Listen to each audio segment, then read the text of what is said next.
Welcome to the Beyond the Mind podcast, where we ask not what's in your head, but what your head is in. Prepare to be inspired. Inspired to change your environment, change your mindset, and ultimately change your life. Willpower doesn't work, people. If you truly want to move away from stress and anxiety, you have to start with your environment. So let's go. Let's apply some positive change into your world. Happiness is loading. Welcome to the Beyond the Mind podcast.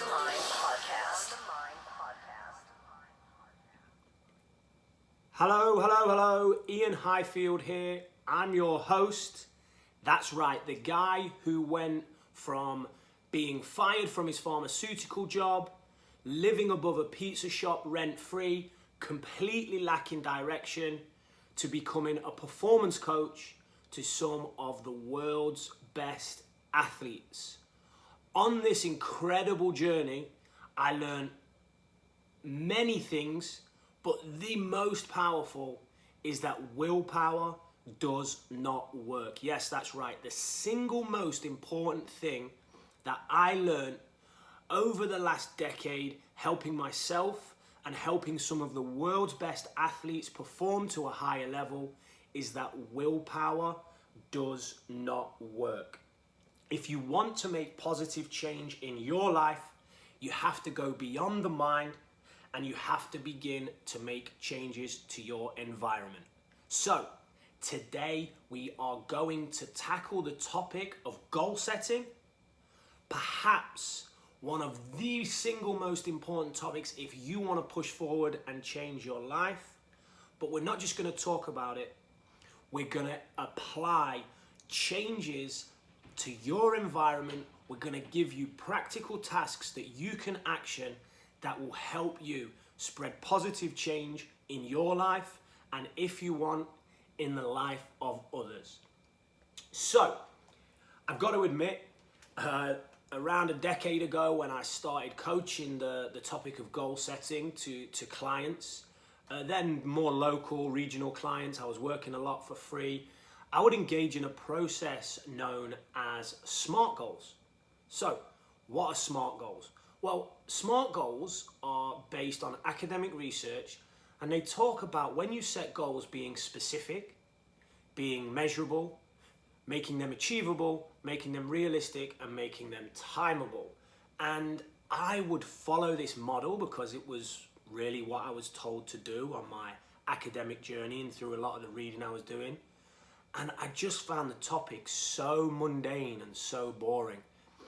And I listened to a motivational talk one day by Will Smith, who obviously, famous actor, leads a phenomenal life, phenomenal family, smashes his goals, smashes his dreams.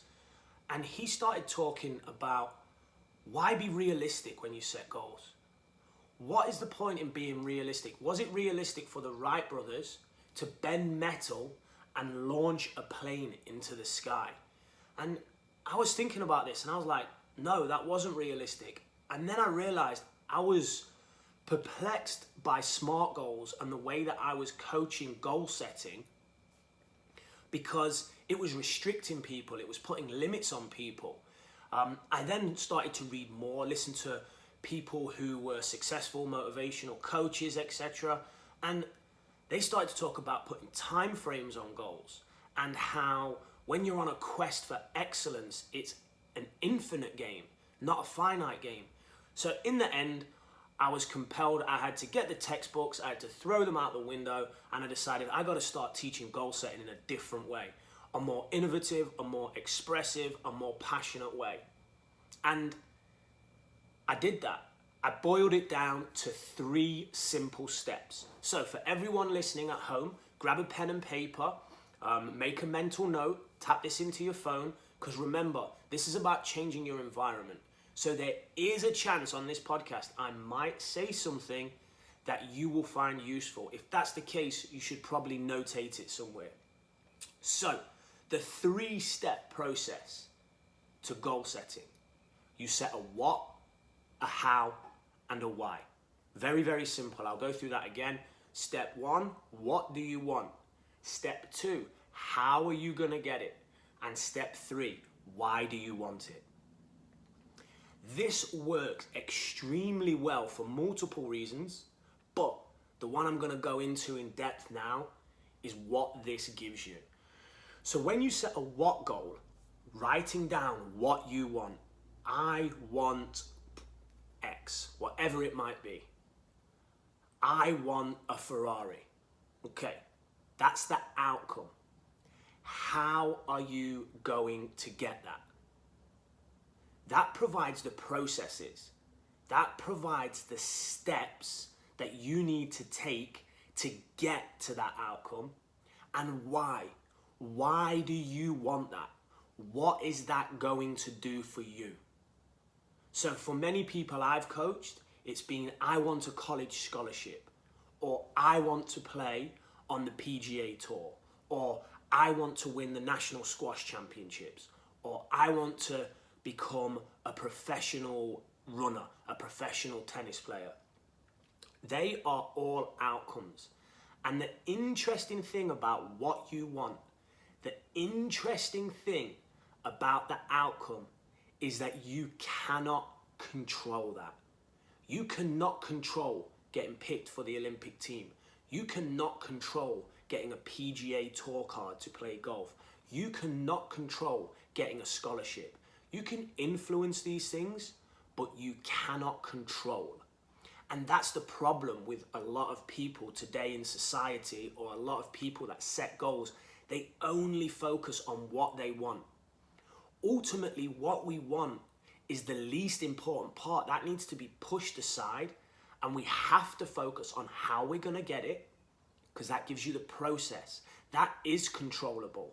That gives you the steps that you can take on a day-to-day basis to achieve that outcome. And then the why. Why do you want it? This is so important because that gives you the motivation. When adversity strikes, if you are in tune with why you want this goal, you'll be equipped to push through adversity. Why do you want it? If you know that, when it's cold outside, when it's raining, when no one else is practicing, you will be able to motivate yourself to go out and for a short time put some effective steps into place, even though maybe you don't want to, because you know you're in tune with why you want what it is that you want. So, 3 simple steps. What do you want? This provides you the outcome. It's uncontrollable. You cannot control this. You can only influence it.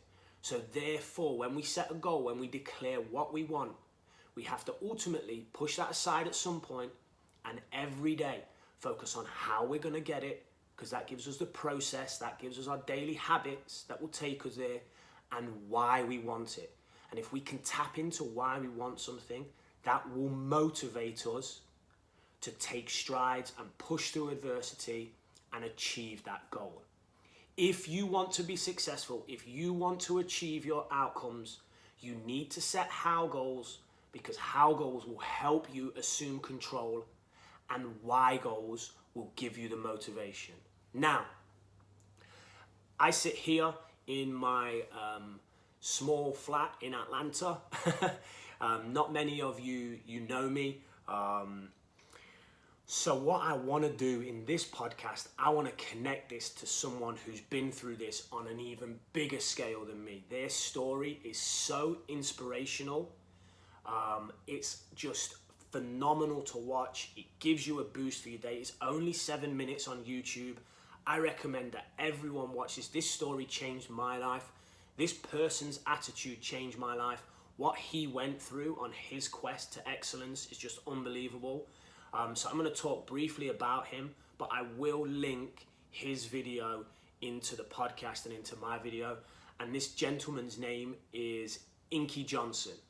So in this video, Inky Johnson fires the most inspirational information out through talking about his life. His mother had him when she was around 15 years old, and he was born on the east side of Atlanta. He was born into abject poverty, drugs, and crime. I think in the video he talks about 14 people living in a 2-bedroom home. So really, really born into poverty, into struggle, and his environment around him was potentially or probably a negative one that surrounded him in crime and the ability to be distracted and probably end up incarcerated. So at 6 years old, yes, 6 years old, he decides, I'm going to play in the NFL. Now, there's nothing new. Lots of 6-year-olds walk around, say they're going to play in the NFL. When I was 6, I had a different professional sport every day. Probably wanted to be Superman or Spider-Man a couple of days of the week. So there's nothing new there. But at 6 years old, he didn't just decide he wants to play in the NFL. He decided every single day he was going to run light pole to light pole because that's how he was going to get fit and strong. And he actioned that. So he had a what. What did he want? He wanted to play in the NFL at 6 years old. But at 6 years old, he decided, this is how I'm going to do it. I'm going to run light pole to light pole every day because that's what I can control. Amazing mindset for a 6-year-old, especially a 6-year-old surrounded with the adversity and distractions that he would have had in his neighborhood. And then he actually decides, why? Why am I going to do this? Well, I don't want to be like my uncles. I don't want to go in and out of prison. And I don't want my mum to go hungry anymore. I don't want the family at Christmas to be stood on the road just being grateful. I want us to be able to eat. So at 6 years old, this young child, Inky Johnson, decides what I want. I want to go to the NFL. How am I going to do it? I'm going to run light pole to light pole every day. That's my process.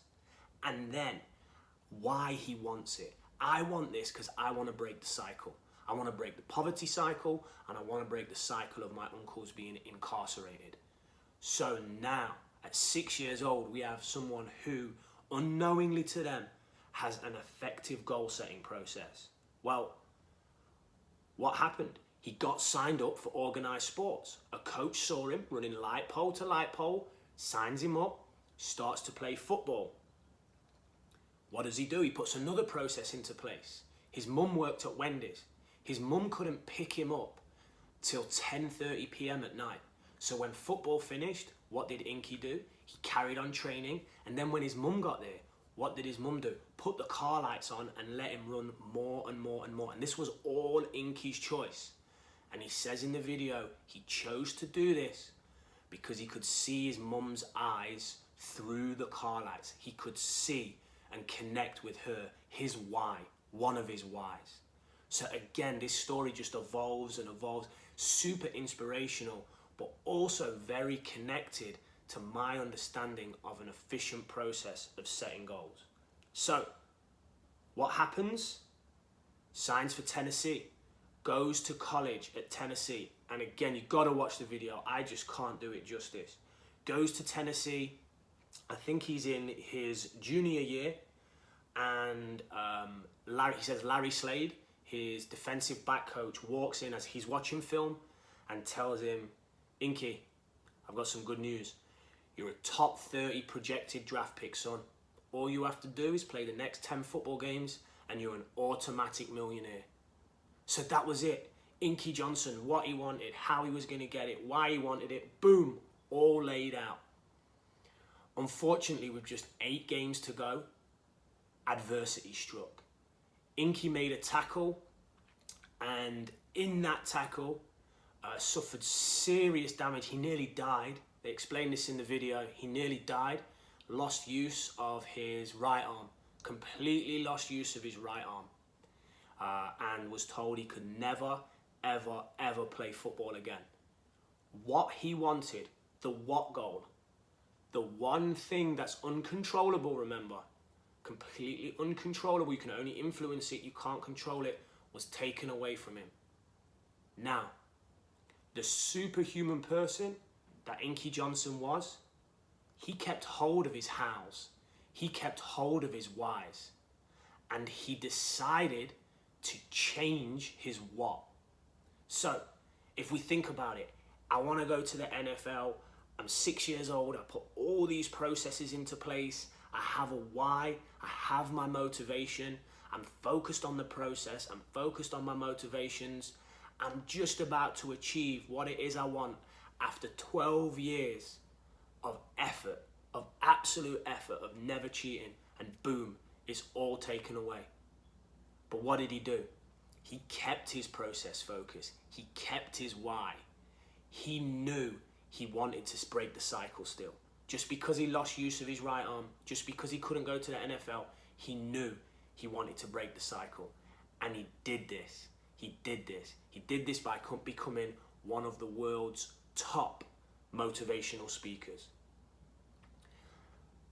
Kept his processes, kept his motivations, changed his what goal, stayed process focused, stayed motivated, and boom. Inky Johnson, if you look at his YouTube channel, is now one of the most listened to and respected motivational speakers in the world and does incredible work for charities and churches. And I hope to meet him one day. I hope to have him on the show as a podcast. I've even mentioned this story in my up and coming book, Creating Positive Change. So I'm really passionate about this, and I wanted to tell you that story because now I want you to apply it. How are you gonna apply the Inky Johnson method, the what, how, and why into your life? Well, simple. You have to do it, and you have to change your environment. You can't just think, okay, this is what I want and this is how I'm gonna do it. It starts with writing it down. So I want you to get a piece of paper and write commitment contract on the top. What are you committed to? Commit to one thing. Today or next week or over the next 6 months, or I want, this is what I want. I want to write a book. This is what I want. I want to become a published author. I want to be able to lift X in the gym. I want to save money to buy this. I want. Whatever it is that you want, whatever, write it down. Just one thing. Then underneath, you need to write 3 things that are absolutely in your control. So, I want to become a published author. That's not in your control. Someone has to pick that. What is in your control is the process. Okay, how am I going to do this? I am going to send 10 emails a day to publishing agents. I am going to reach out to 10 authors a week and ask for some guidance and advice. And I am going to watch 1 YouTube video a day from an expert to help me understand how to become a published author. Boom, how. All 3 of those things are in your control. So now, becoming a published author, that gets pushed aside. That is no longer your goal. Your goal is to just focus on that process, those 3 steps. And then why do you want it? What are you going to write about? Is it going to make a difference in the world? Is it for your own mental health so you can put things down on paper, get them out of your head? Is it to inspire other people? Is it because you've invented a product that could change the world and you want other people? Whatever it may be, tap into why you want that. So, you have to change your environment. You have to change your actions if you want to change your mindset. Write a commitment contract. Pick what you want, how you're going to get it, and why you want it. And once you've done that, turn it into pictures. I'm sure a lot of you listening have heard of a vision board. Well, in books like The Secret, they kind of suggest, pick a Ferrari, pick a big house, pick X, pick Y, pick a bag, put it a picture and focus on that picture and it will come to you. I don't quite fully buy into that. You need to put in some effort. You need to put in some hard work if you want those things. And also you need to understand that those things a lot of the time aren't controllable. So when you create a vision board, imagine the power of your home environment if it not only had what you wanted on it, but how you were going to get it. Pictures of how and pictures of why you want. So Write a commitment contract. What do you want? How are you going to get that? And why do you want it? What gives you the outcome? How gives you the process? Why gives you the motivation? Write that down specific to you. I gave you an example of maybe one that I did when I was trying to become a published author. But write that down specific to you and then turn it into images, and not just images of what you want. They're the least important. How you're going to get it and why you want it are the most important. Because if you're focused on how you're going to get it, it will change your daily habits. If you're focused on why you want it, it will keep your motivation up. And if you can then put this vision board, put these pictures, put it on your phone, put it next to your alarm clock, put it on your wall at home. When you go, if you're practicing sport, I've had students take this to the golf range with them and pin it on the floor so they can see it while they're practicing. This changes your environment. Then, if you want to quit because you're having a bad day and you see these pictures of how and why, that is going to change your mindset. Changing your environment to change your mindset. So hopefully this gives you something that you can practically apply on a daily, a weekly, a monthly, a yearly basis, however you want to do it. But ultimately, this is a great example of how willpower doesn't work. If you don't write down some of this stuff, if you don't create a commitment contract, if you don't turn it into images of what, how, and why, and stay process focused and stay connected to your why, the likelihood of you changing is low. So put this out, put it into your environment. Every day, let your eyes see this vision board, see how you're going to change your daily habits, see why you want to do this, remain motivated, change your environment to change your mindset, and ultimately change your life. I want to thank Inky Johnson. We've never met, but his story 100% changed my life. I watch it regularly. Go to Inky's YouTube channel, Inky Johnson, subscribe, watch the videos called Impose Your Will, let them manifest, and then action these points from this podcast. And again, change your environment, change your mindset, change your life. Action, people. You need to take action if you want to spread positive change.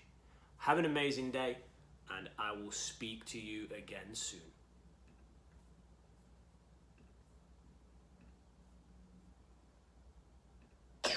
You've just taken a step forward to making a positive change in your life. That's right. You're one step closer to leaving frustration, stress, and anxiety behind. This was the Beyond the Mind podcast. Let's apply some positive change